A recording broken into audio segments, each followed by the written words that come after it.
Recently, the world collectively became more wibbly-wobbly than ever for a single weekend. The 50th anniversary of the wildly popular BBC show Doctor Who, titled The Day of the Doctor, aired on November 23rd, adding to its distinction the longest-running sci-fi series, the world record for simulcast in number of countries, broadcasting the 75-minute special in 94 countries. It was also shown in 3D in movie theaters, complete with a behind-the-scenes featurette after the credits finished rolling.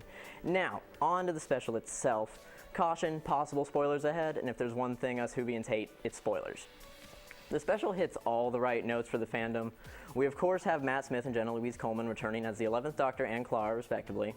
They're joined by the return of John Hurt as the now confirmed War Doctor, or 8.5 as the fandom dubbed him, as well as David Tennant as the 10th Doctor and Billie Piper, though not in the role we expected. She plays the visual interface for The Moment, a dangerous, sentient WMD that the Doctor uses to end the Time War. That brings us to the event the plot centers around, the Great Time War, an intergalactic war between the Time Lords and the Daleks.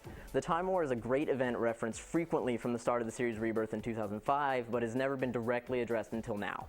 Audiences are thrown right into the middle of the Time War and witness firsthand that deed which has haunted the Doctor ever since. Our three Doctors find themselves together due to The Moment taking a page from The Christmas Carol and showing the War Doctor the men he is to become if he decides to wipe out both sides. The meeting sets in motion a plot involving Queen Elizabeth I, shape-shifting classic Who aliens known as Zygons, and appearances by all 13 Doctors. Yes, 13. Countless bits of satisfying fan service throughout, and a total redefinition of events in the Doctor Who narrative, while maintaining the continuity of the already established narrative arc. Overall, I feel Stephen Moffat had clearly defined goals in this special, shaking up the world we knew through one of the most talked about events we've never seen, filling in some holes and setting up the impending Christmas special where we say goodbye to Matt Smith and welcome Peter Capaldi. And he knocked those goals out of the park. The plot was gripping and took some very unexpected turns. It and the prequel short, Night of the Doctor, fill in the Doctor's timeline by actually showing the 8th Doctor, Paul McGann, regenerating into John Hurt, and subsequently witnessing Hurt regenerate into 9th Doctor Christopher Eccleston. The fan service was constant but not overbearing, such as countless references to iconic moments, and John Hurt's crotchety reaction to his future selves being so childish was endlessly entertaining. And as always, there were so many feels at all levels. From having Tennant repeat his heartbreaking last words, "I don't want to go," to a surprise cameo appearance by 4th Doctor Tom Baker as a museum curator who has some deeply touching words for Matt Smith.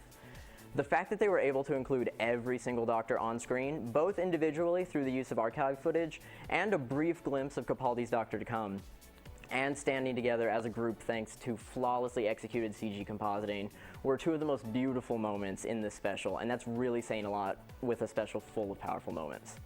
Looking forward, the energy level can only go up with the impending Christmas special entitled Time of the Doctor.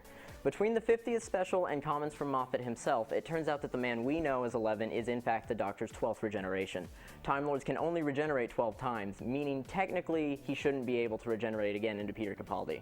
However, since he obviously will, the Christmas special is tasked with explaining how the Doctor will once again do the impossible, this time the impossible being cheating a fact of his known biology.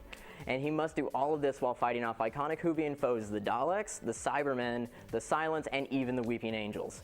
The Christmas special is shaping up to be one for the ages, following the momentum of the 50th in shattering our current concept of the world of Doctor Who. Now, all we can do is wait until Christmas, or find a madman in a blue box to take us there now.